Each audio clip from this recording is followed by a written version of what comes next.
Well, to give you a little background about how Happy's Java started out and the motivation behind it.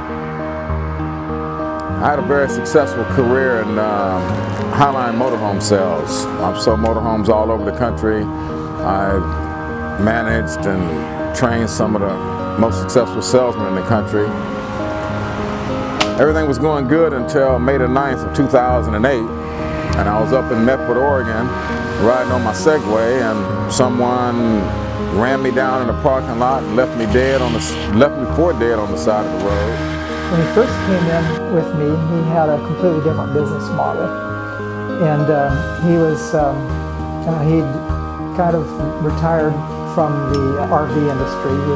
He was a very high-ranking sales performer in the RV industry.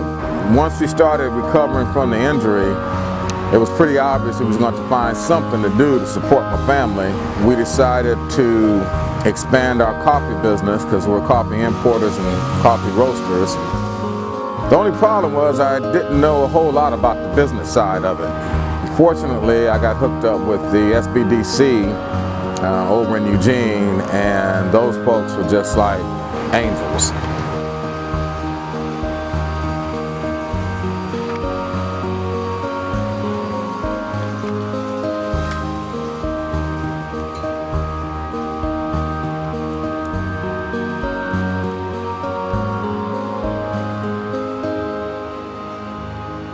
Recently, we've had the fortune to work with Happy's Java and Soul Food Shack, and he's gone through our advising, some of our classes, and most recently one of our programs.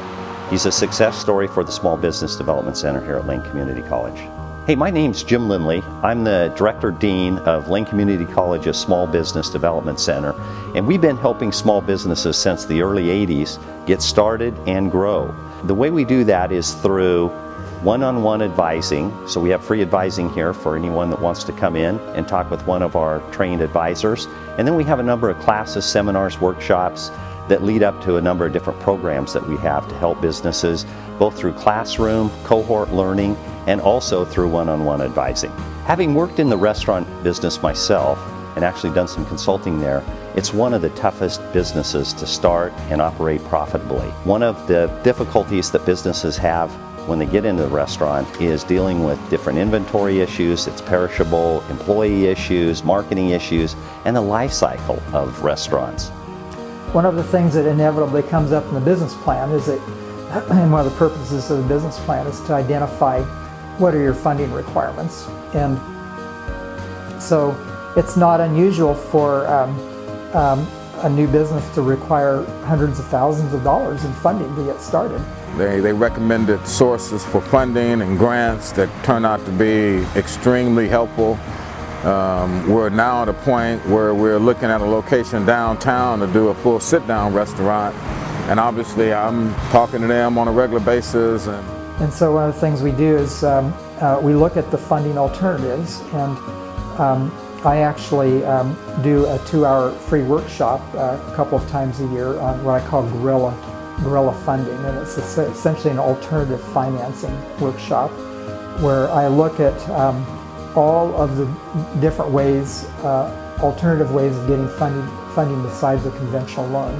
A lot of people think initially, well, okay, I have my business model now, I need $100,000, so I'm just going to go out and get a loan, no problem, huh?